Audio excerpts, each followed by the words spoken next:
mời các bạn cùng thử của mình ăn như leo trước đã. Ngon á.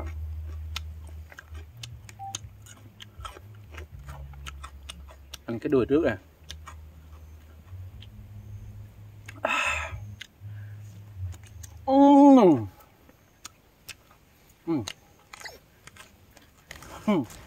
Ngon quá.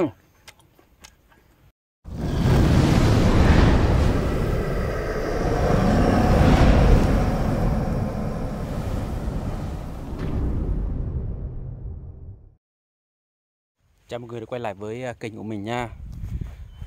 Và hôm nay mình đang ở xã Hóc Bông, huyện Chư Sê.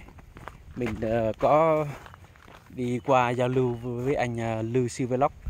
Và anh có một kênh khác là kênh ẩm thực Gia Lai, ẩm thực Trai.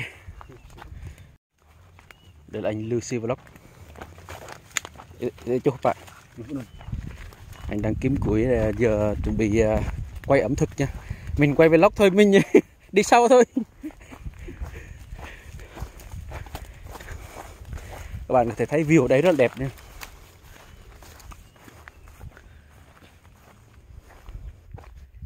Đây là phía sau làng Cà Tê. Phía xa xa kia là lòng hồ này. Ở đây là ruộng rẫy, người ta rẫy bắp này. Người ta trồng trên đồi luôn. Nhìn xuống phong cảnh núi non hùng vĩ rất là đẹp. Đây là măng cây trúc này các bạn, tre trúc ấy. Mùa này thì không biết có măng chưa, mà hồi xưa cũng tầm khoảng mùa mưa tháng 7 người ta sẽ đi bẻ măng. Đây chưa có măng.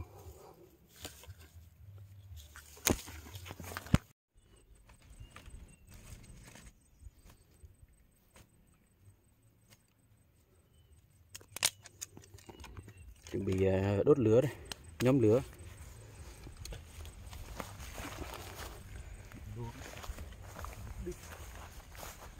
Mình lần đầu tới đây nên là rất là thích thú.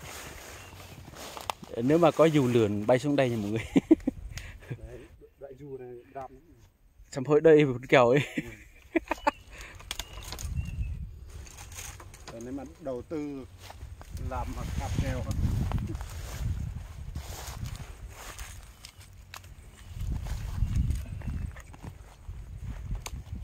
Đây rừng vẫn còn khá nhiều, đồi núi rừng vẫn còn khá nhiều. Xa xa kia là biển lòng hồ lòng hồ Ayun.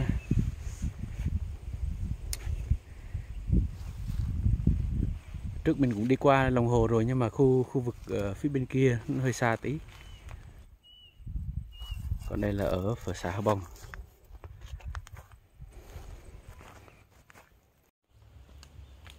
Phong cảnh dưới này rất là tuyệt vời, nhìn rất là thích luôn.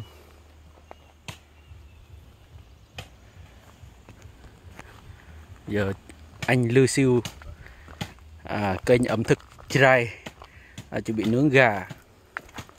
Mình tới đây là mình ăn ké.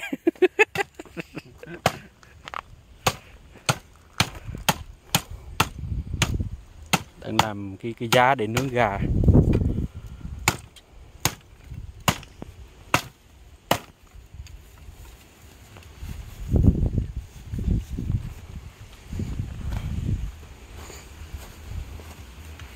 Lửa đã chín rồi.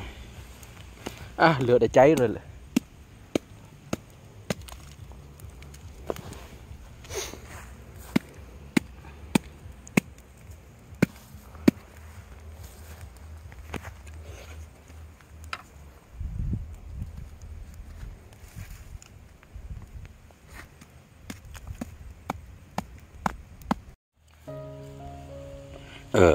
Anh Lưu Siêu Vlog ẩm thực Trai đang nướng con gà ở trên cái đồi rất là đẹp. Thật là tuyệt vời, view rất đẹp mọi người. Bầu trời xanh này. Bầu trời xanh mà lá cây cũng xanh. Không biết quay cái này có ghê không? Chắc là bị YouTube nó báo vi phạm quá. Thấy máu. Đeo phải máu là sa tế nha. Sa tế không phải là máu. Nhưng mà sợ YouTube nó không biết đấy.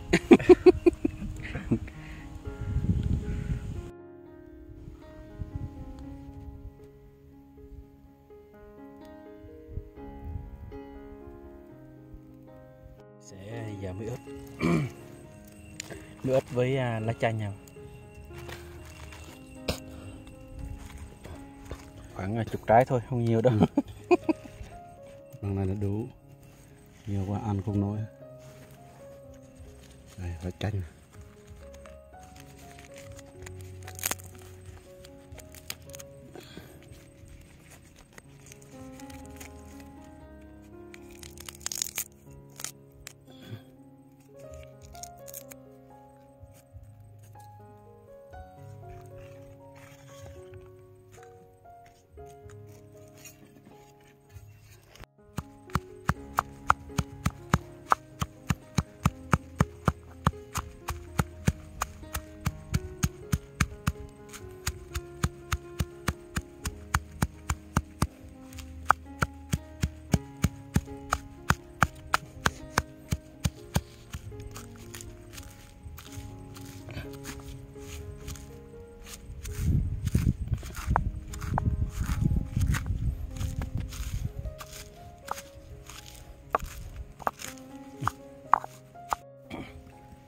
Sau một thời gian thì gà cũng gần chín rồi.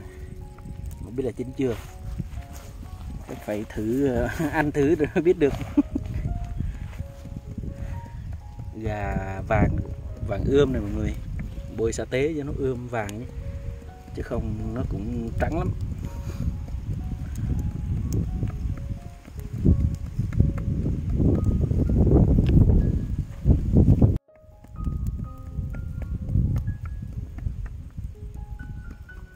Giờ cũng khoảng tầm 4 giờ rồi. Thì không biết tối nay có mưa không mà thấy mây hơi đen đen rồi đấy. Trời bắt đầu tối lại rồi.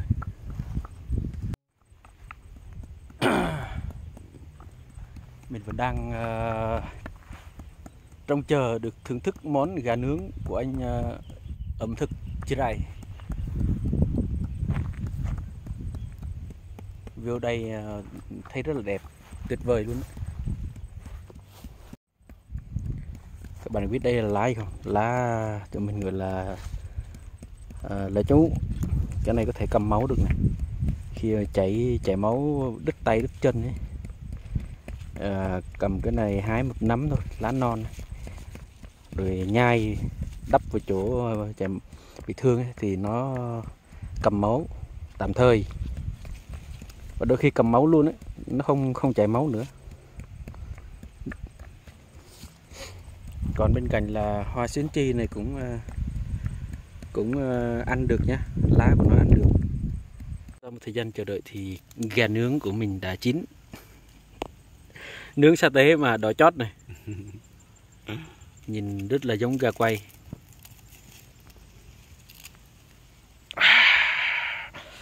Bây giờ chúng ta cùng thưởng thức thôi.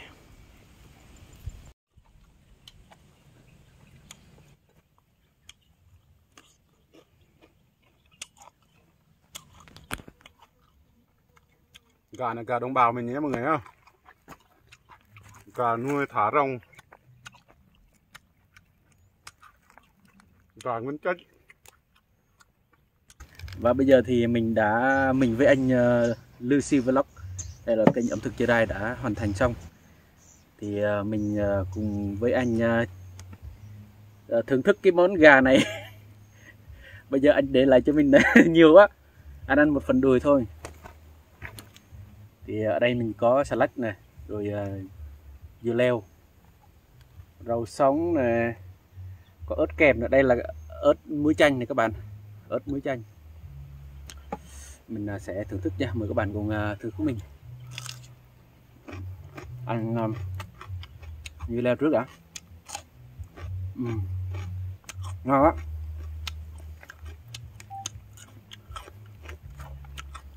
Ăn cái đùi trước nè.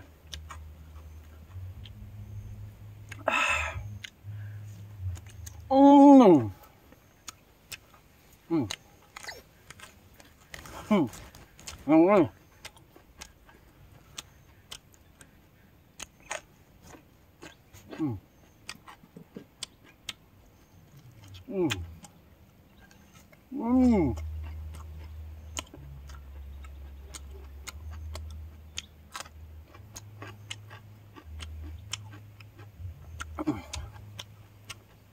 Ngon.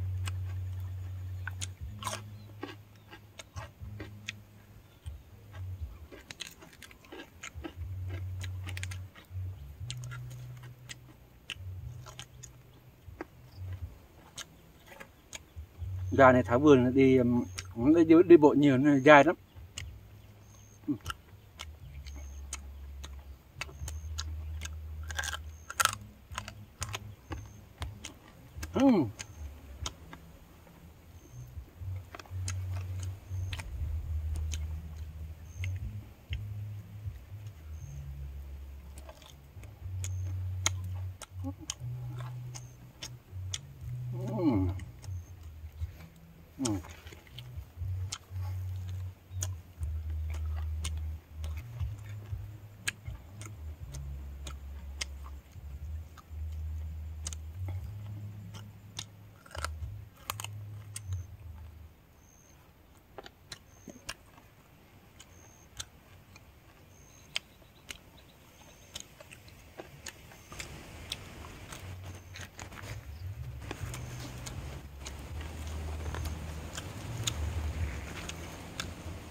Để ăn phần cánh đã.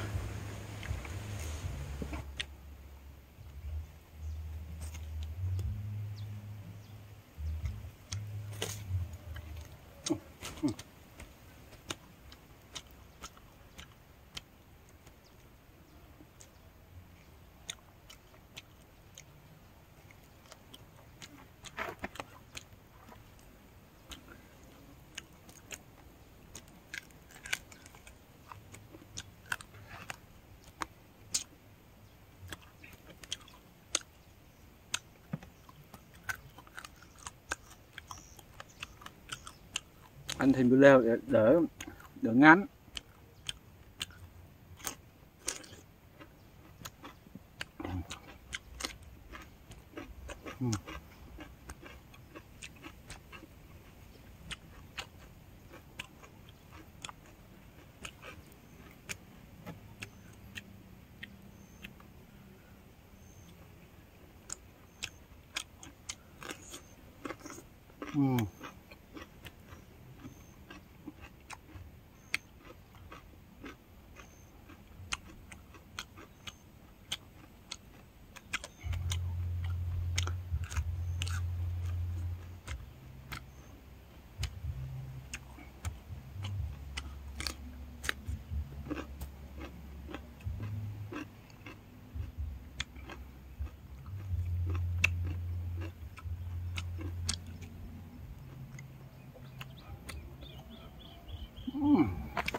ăn tiếp cánh gà này mình nghỉ nha.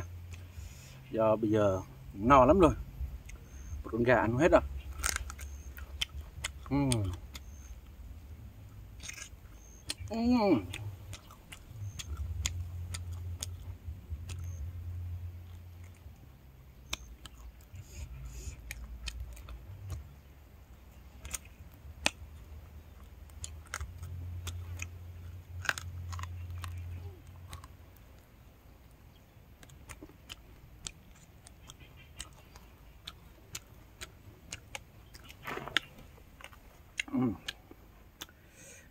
Được tham gia thưởng thức món ăn của ẩm thực trên đây rất là ngon.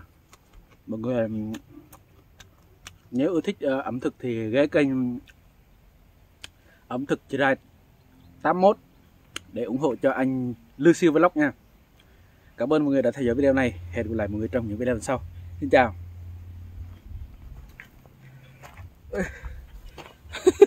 Nhầm view nhầm đó.